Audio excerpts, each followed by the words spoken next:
Eh, vous entendez ça? Ça veut dire que je suis de retour dans le sud de la France, avec les cigales qui chantent leur bonheur. Allez, on se retrouve tout de suite pour une nouvelle critique cinéma. C'est parti.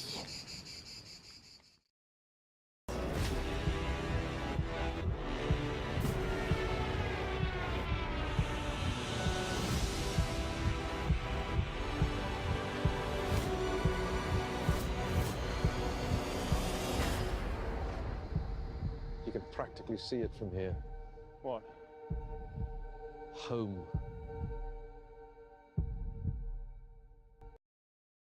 Salut à tous, c'est Matt et on se retrouve pour une nouvelle critique cinéma avec Dunkerque, un film de guerre révolutionnaire qui va faire couler beaucoup d'encre. Mais en bien ou en mal, ça c'est une autre histoire. Alors, pavé dans la mare ou vulgaire pétard mouillé, eh bien on va voir tout de suite de quoi il retourne.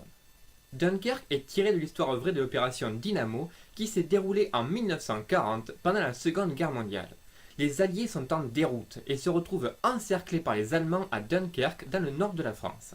On a maintenant plus de 300 000 soldats coincés sur la plage, pris en étau entre la mer et la Wehrmacht, à attendre que la marine anglaise organise une opération de sauvetage. Avant bien sûr que les bombardiers allemands arrivent pour nettoyer la zone. Dunkerque, c'est le nouveau film du réalisateur britannique Christopher Nolan. Et je vous cache pas que Nolan, c'est un gros morceau.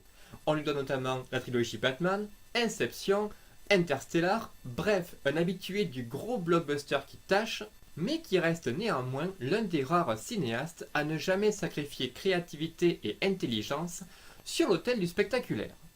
Autant vous dire que j'étais curieux de savoir à quoi ressemblerait un film de guerre made in Hollywood entre les mains de cet esthète de l'image. Eh ben, au final, j'ai pas vraiment accroché. Mais attention, ça veut pas dire que le film est raté. Au contraire, il est bourré de qualité. Mais c'est un film vraiment bizarre qui ne plaira clairement pas à tout le monde. Et on va voir tout de suite pourquoi. Pour commencer, il faut savoir que Dunkerque est un projet incroyablement ambitieux. Nolan ne se contente pas de raconter le conflit du point de vue d'un personnage, mais présente la même bataille de 3 points de vue différents à la fois. Celui de la plage, la mer et les airs. Ça fait beaucoup de monde à suivre, et comme si ça suffisait pas, le film ne se déroule même pas dans l'ordre chronologique. Pourquoi faire simple quand on peut faire compliqué, pas vrai? Pourtant, malgré un récit alambiqué qui nous fait zigzaguer entre tous ces personnages sans vraiment savoir pourquoi, Nolan réussit quand même l'exploit de conserver une narration claire et précise qui va droit à l'essentiel. Le reproche que je fais souvent aux films de Nolan, c'est de se perdre parfois dans le blabla explicatif. Mais cette fois, c'est pas le cas. Nolan dit s'être inspiré du Mad Max de George Miller pour privilégier une narration purement sensorielle afin de nous laisser nous identifier aux personnages. Et ça, c'est une très bonne nouvelle. Les soldats parlent peu, mais leurs actions en disent long sur leur caractère et leur personnalité. Et pour le reste, la musique minimaliste de Hans Zimmer, qui se répète en boucle tout en allant dans les crescendo, suffira à nous tenir en haleine. Jusque-là, il n'y a rien à jeter, vous allez me dire, et vous avez raison. Pour moi, le vrai problème, et je mets des parce que ça n'est pas forcément un, ça dépendra des gens, vient directement de la mise en scène de Nolan, épurée à l'extrême, qui prend à contre-courant le style habituel des films de guerre plus traditionnels. Par exemple, dans Il faut sauver le soldat Ryan de Spielberg ou le récent Tu ne tueras point de Mel Gibson, on souffre en même temps que les personnages parce qu'on est plongé au cœur du carnage avec des scènes d'action hyper réalistes et sanglantes qui nous montrent des soldats déchiquetés par les balles et qui crachent leurs poumons sur le champ de bataille, au propre comme au figuré.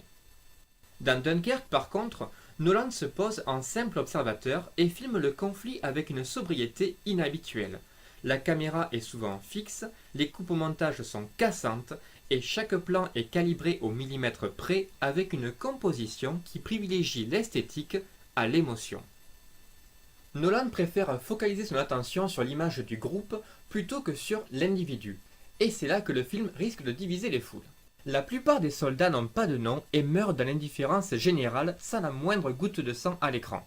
On voit à peine le visage des pilotes pendant les combats aériens et les Allemands demeurent une menace invisible tout au long du film.